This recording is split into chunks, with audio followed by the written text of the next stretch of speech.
Hello, everyone. Thanks for joining. I'm excited to be presenting during our new webinar series that our team is launching, and especially in this first one for anti-idiotype antibodies, because we have done quite a lot of these programs.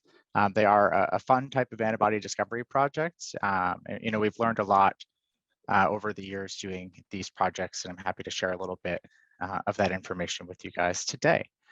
So this webinar is about anti-idiotype antibody discovery, particularly with like a PK and ADA assay focus. But before we get into that stuff, some housekeeping items of my own. Just want to touch on Abveris a little bit for all of y'all and tell you guys a little bit about what we do at a high level. So Abveris is a division of Twist Bioscience. And we are a Boston-based antibody discovery core company. We do in vivo antibody discovery using engineered rodents and alpacas, and different sources for blood samples as well to derive antibodies directly from those samples, using some of the leading technologies available on the market. We are pretty firmly rooted here in Boston. We're opening a new R&D center in the coming weeks that we're very excited about, and we continue to endeavor to build the world's best antibody discovery technology company. So Abveris partners with organizations all around the world, and then as part of Twist as well. Twist has a global presence and has its own antibody chops as well in the engineering and libraries departments. So for today, though, I'm going to focus a little bit about what Abveris does. So Abveris antibody discovery services over the years, we've worked on quite a lot of therapeutic antibody discovery work, as well as the reagent and vitro diagnostic side too. Enabling these projects, we have some special technologies here. One of which I'll point out is our hyperimmune mouse technology that we call our Diversimab mouse. We have other technologies as well to enable fully human therapeutic antibodies or humanized antibody discovery. And then also for the nanobody discovery work as well, and bispecifics and CARs and things like that. We've been working with the VHHs. We have two different platforms that we'll describe that we use for the anti-IDs and also broadly across our other programs that we run. And what makes Abveris kind of special here as a company is kind of the mixture of the team that we have with the arsenal of technology that we have underneath our roof.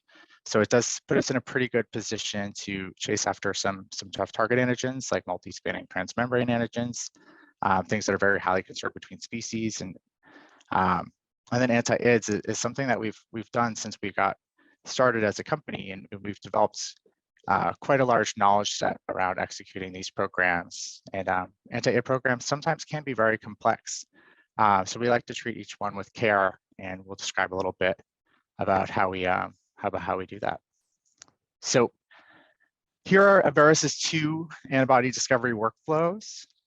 We use Beacon B-cell screening and hybridoma-based antibody discovery. We've been working with the Beacon for going on about 3 years, I believe.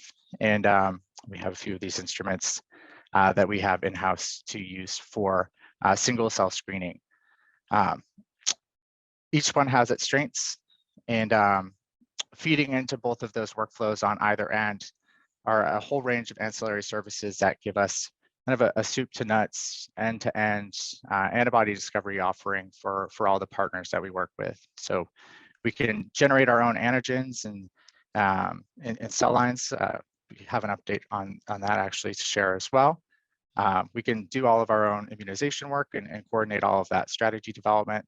And then we can pick different paths, in collaboration with your team to make sure that we're putting together the strongest antibody discovery path for you guys. On the back end, we have plenty of expression and humanization, developability screening, ancillary services in that area as well.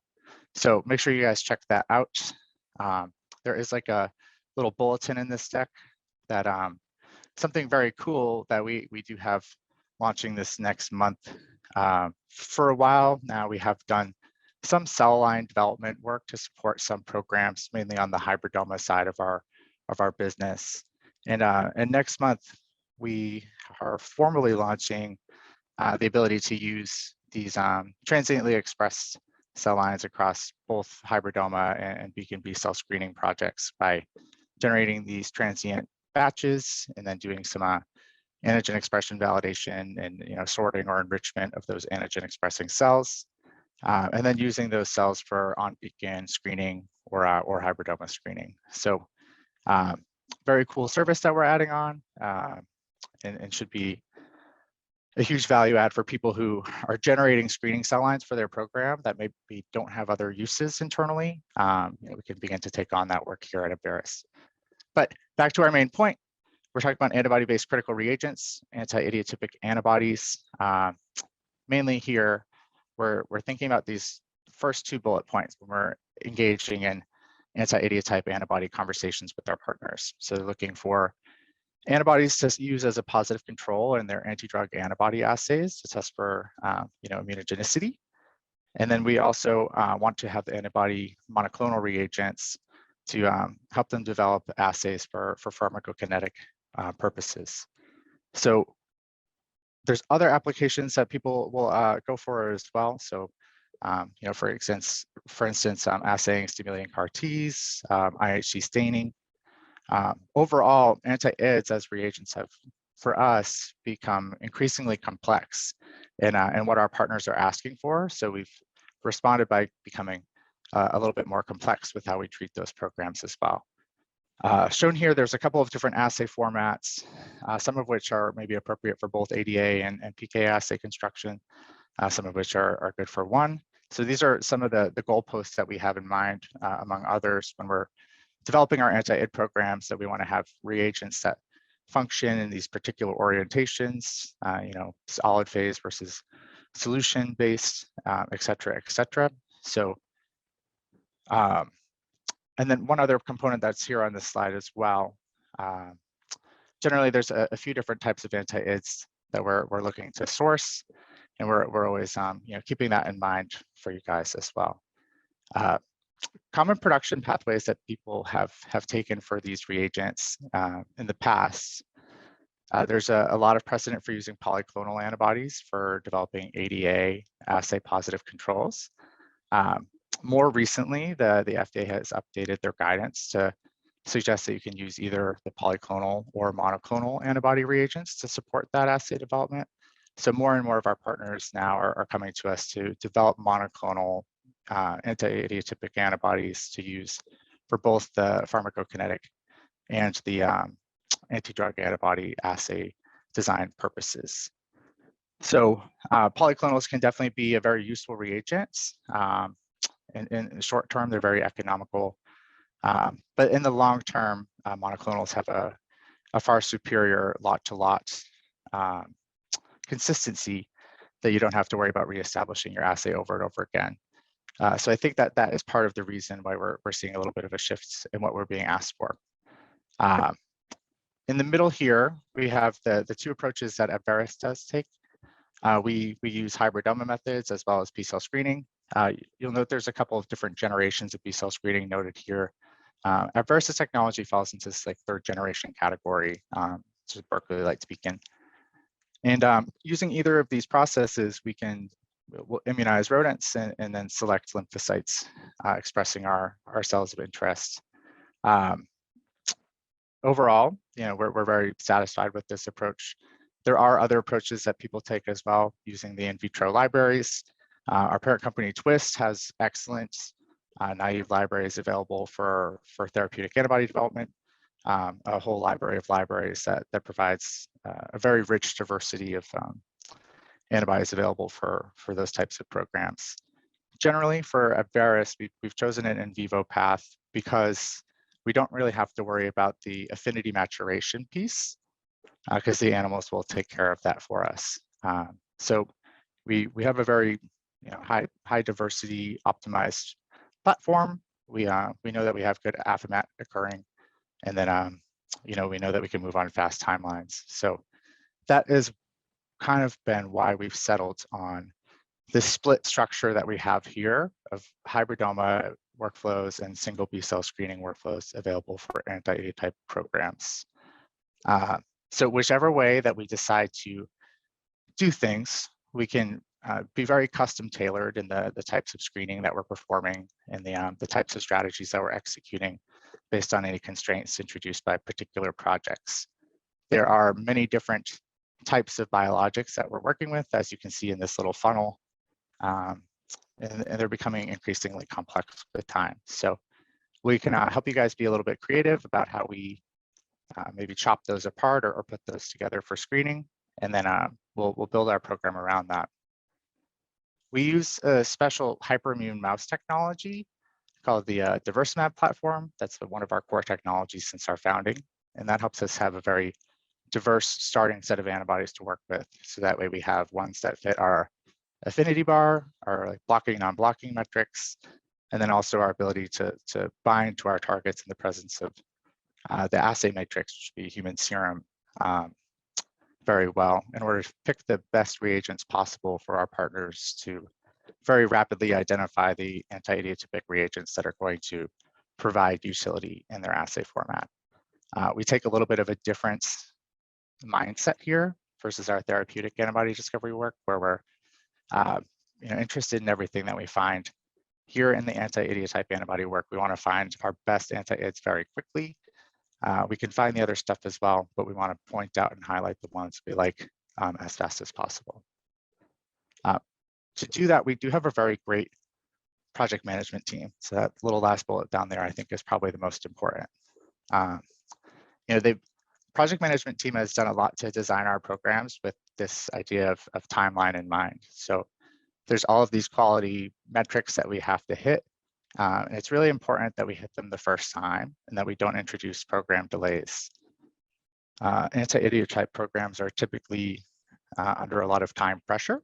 So both of our programs that we run, B-cell screening and hybridoma, are optimized to have specific points in the program where we can check to make sure how we're doing, and then also over deliver at key notes, so that way we don't have to go backwards and we're always making forward progress.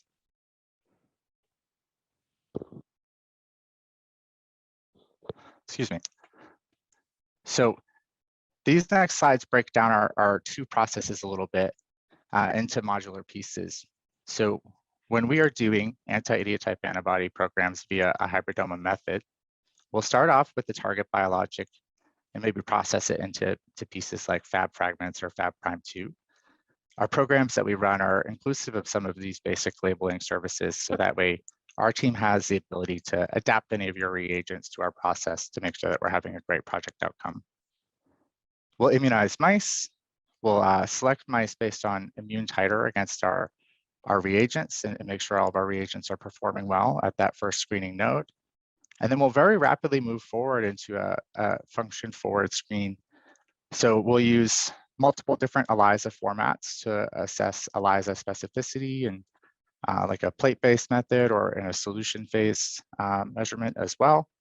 We'll look to figure out which ones are also maintaining binding in the presence of human serum. And then we'll bring those forward and assess all of those again by advanced screening here, usually using the octet or the Cartera to figure out which are maybe blocking and blocking against the target ligands, pairing against each other to enable sandwich ELISA development, et cetera, et cetera. Most of our partners at this point will proceed down a sequencing and recombinant expression route instead of a hybridoma subcloning and hybridoma-based production route. However, Abveris does have both services available for you.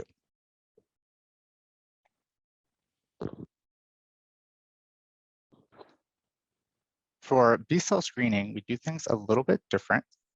So we'll do very similar reagent preparation steps that will generate a little bit of a different labeled set of reagents and tools for us to use in the B-cell screening environment. And again, our team has the capabilities that we have online to help us make sure that we're generating reagents in the forms that we like. We will immunize mice on rapid schedules. We'll isolate plasma B cells from our mice of interest. And then we'll bring those plasma B cells into the Berkeley Lights beacon, where we'll do a multi-step workflow to figure out which are binding to our target with a specificity degree that we think is a good cutoff, which ones are binding in the presence of human serum, which ones are binding with an overall high affinity using some affinity ranking measurements. And then there's also many other things that we can do too that are maybe program dependent. For instance, if we're looking at cell therapies, we could use cell lines expressing the CAR to figure out which of those antibodies are not just binding to like the recombinant scFv or domain antibody, but also binding to those in the presence of the cell therapy. Based on that workflow, at the end of the same day that we're doing all of that screening, we'll pick ones for sequencing. And then about a week later, we'll be off to the races with those sequences, bringing those through recombinant expression and validation for your team. So the summary here for the B cell screening side is that it is a very, very rapid workflow. It is our very guaranteed good path for us to hit a project timeline that can go under 3 months. On top of it being a fast workflow, we see it as extensively de-risked because of the speed of the actual B cell screening step. When we're doing single B cell screening workflows, after our immunization window, we will immediately know on the first day that we select our mice for screening whether or not, whether or not we have cells of interest. The difference there is with the hybridoma workflow, it takes weeks after we do our hybridoma fusion for us to figure out whether or not we have hybridomas of interest. After that point, with scheduling, sometimes it can take us a little while for us to get another set of hybridoma fusions going. So because of that, the single B cell screening workflow is much more timeline stable, because at the end of that first day, we know exactly whether or not we have to do another day of screening. The other kind of nice advantage of our B cell screening method, I mentioned it's like a 3rd generation B cell screening technology. And I think the best way for us to think about that is legacy B cell screening technologies don't allow for back-to-back assaying. So while they are very, very useful for antibody discovery, they don't allow us to go beyond simple binding metrics, for example, or maybe we can do a blocking assay. But we have a one-shot chance to have a good assay to pick our clones that we want to bring into sequencing and then recombinantly express and retest. That tends to be a pretty expensive step. And when we go in an indiscriminate pathway like this, we can pick a lot of ones that aren't very good for us. So when we're using our B cell screening method, the ability for us to go beyond that first screen and then introduce like a blocking non-blocking screen, an affinity ranking screen, and serum matrix interference screening, we can very quickly down select to sets of dozens that are very confident to have components that we like. So here's a little bit about some of that as well. So for the beacon, for example, our team has developed some very cool assay formats to help us put an affinity bottleneck using limited concentrations of antigen to help us enrich for those very high affinity binders. And our hybridoma screening team as well has set up their techniques as well to make sure that we're collecting things that are reasonably high affinity for us to use in the assay. When we're comparing our two technologies, we are very, very often tasked to go after these rare antibodies. And we can discover them both, discover rare antibodies from both methods. However, when we're using the Berkeley Lights beacon, you can see here, we have a very significant advantage in being able to, from very similar source material, be able to screen at a much deeper level. So that's why when we're working on some anti-idiotype antibody campaigns that have a strange goal, we might want to bring in that technology to access those rare clones. Just as a last note too, because we get this question a lot, when we do deliver our clones at the end, we have a very high number of unique sequences. And that's part of the way that we've set up our processes as well. So I think this is like a good summary slide for another question that we get often, which is, how do we choose which pathway we go down for antibody discovery? And these are some of the reasons that we would point to guide you down either path. So for B-cell screening, aggressive timelines and no margin for delay. This is a program format that we use often for groups that have maybe had a failure already and are looking to shave off as many days as they can. The other instance there is the rare anti-idiotype antibodies. For example, maybe antibodies that are binding to a very small epitope that sits outside of a binding interaction. And we know we want a non-blocking antibody that binds there, and we know that they're going to be quite elusive. The other side for hybridoma discovery, it's also a very high-speed workflow, and it's very versatile. It's time tested, it's budget controlled, and we do have flexible deliverable options there. And it gives you access to our project management team either way. So those are kind of the calculus that we introduced to help bring people down either path. As I mentioned, no matter which way you go, expert scientific project management is here at Abaris. We have very simple business terms. And our offering does represent a very de-risked anti-id development pathway. So much so that this year we've even added some success guarantees around that, which includes some automatic fail-safe contingencies. So that way we can make sure that we're always hitting our project timelines for you guys. So we have a case study that we included in this deck that gives you guys a little bit of a window into what the data outputs would look like when we're doing a B-cell screening-based anti-idiotypic antibody discovery project. The data outputs are a little bit different. So here, this is one of those cases where they've already tried to develop an anti-id antibody. And sometimes, we get these cases where the antibodies have had some like serum interference effect or something like that, where they were no longer able to use those reagents. So when we're using the beacon, we can go very quickly. And that was the main requested deliverable was a ASAP timeline. But within that, we really wanted to get highly specific reagents. Blocking, but specifically non-blocking antibodies would be of top interest. And then we wanted to make sure that those worked in serum matrix. When we're designing these programs, first, we'll set up immunizations of our hyperimmune mice, and we'll go on a rapid timeline. And then in the meantime, we'll do any assay validation that we need to do to make sure that we're in good shape. After a titer test, we'll bring certain mice forward to the B-cell screening stage, where we'll do multi-step screening. And then we'll pick ones that we want to bring into heavy chain and light chain sequencing in our single cell sequencing core. Next, we'll take all of those and recombinantly express them. We'll confirm the binding profiles by ELISA and usually Octet are the two technologies we use there.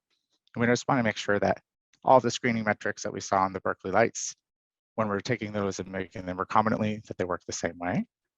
And then we can deliver all of that material to you guys in really a very flexible set of formats. So small scale antibodies, antibody expression plasmids, all of the data that we've generated, all of the sequences that we've generated out of these programs, you guys can have access to. So, we're very open at the ends. So all of these 73 hits selected, for example, all the sequences resulting from that, all of these 29 blockers and 7 non-blockers that we identified as our favorites, our partner has access to do with whatever they would like. So here are the 2 assay formats that we ran as our primary assays in this program. So the first assay here is a specificity assay. And you can see when we're looking at this diagram, here is our little pen and our B cell sitting inside it. This has been put into this little pen within the Berkeley Lights beacon environment, and we have antibodies secreting outwards towards the top. And then in this channel space is where we'll load our bead reagents as well as labeled detection reagents. In this assay over here, we're doing a two-step multiplex assay. So we're looking for off-target binding and then also just total antibody binding. That's our off-target assay. And then next, we have a combination specificity and blocking assay. We're using our target Fab and then our ligands to figure out which of our antibodies are actually binding to our Fab and are good anti-idiotype binders, and then also which of those are interfering with the ability of the Fab to bind to its ligand. There are multiple other assay formats listed over here. So, as we mentioned, we've been using this process for about 3 years, and we're constantly developing new tools. So one assay set that we didn't run here, for example, is like serum matrix screening, and that's an application that we developed for the Beacon since, so that way we can assess for that right up front. So, give a zoom-in view of how the data actually looks on the Beacon. So these two pictures here are pictures of the same pen. So this is our pen number 1, our pen number 1 in the second assay, and then our pen number 2 here, our pen number 2 in the second assay. So duplicate pictures, just at different time points with different channels, or same time point with different channels. So here in our specificity screen, we see IgG being secreted from this pen. So there's an antibody in there, but it's not binding to our off target. And then when we look over here, there's no binding of our ligands to the Fab that's on our bead, but we do see binding of our anti-ids to our Fab. So that's how we determine that these are blocking the ligand binding and also binding. And then the non-blockers, we do see some ligand binding, indicating that there's non-blocking activity. We get this data point at the 3rd week, which is really cool. So at 3 weeks, we'll have this data, and before we go into the single cell sequencing, to kind of know exactly how many we have going into that process to hedge our bets. The numbers shake out as follows from there. So B cell is selected for sequencing. There's the list, and then we have our paired sequences that come out of sequencing. Into recombinant expression, we brought about 48. You see 47 listed here because one of them dropped out, didn't express well. We bring them into validation and make sure that they all bind, and 36 looked like they had very nice on-target binding in the presence of serum, and then no cross-reactivity to any other IgGs. And then we bring all of those ones onto the octet to say which of those are binding with good enough off-rate kinetics and which ones are blocking or non-blocking the ligands. So in about 11 weeks, that's kind of our full data set that we'll get there. We'll have a very risk-assured pathway along the way because we have a lot of data that we're generating live, and we have a lot of things that we can use to help us make decisions along the way. We have been using this process alongside the hybridoma process for a while, and we deliver the same antibody quality out of either, just on a little bit of a different timeline. And when we're looking for those like rare anti-ids that people are seeking after more and more, this is a really cool pathway for us to go down. So I think that's the end of what we have listed here. If you're interested in learning some more information, if you contact sales at Abveris, we're always happy to have a conversation with your team and tell you a little bit more, ask questions that might be helpful for you guys in your planning. You can also reach out to me individually. So thanks for listening.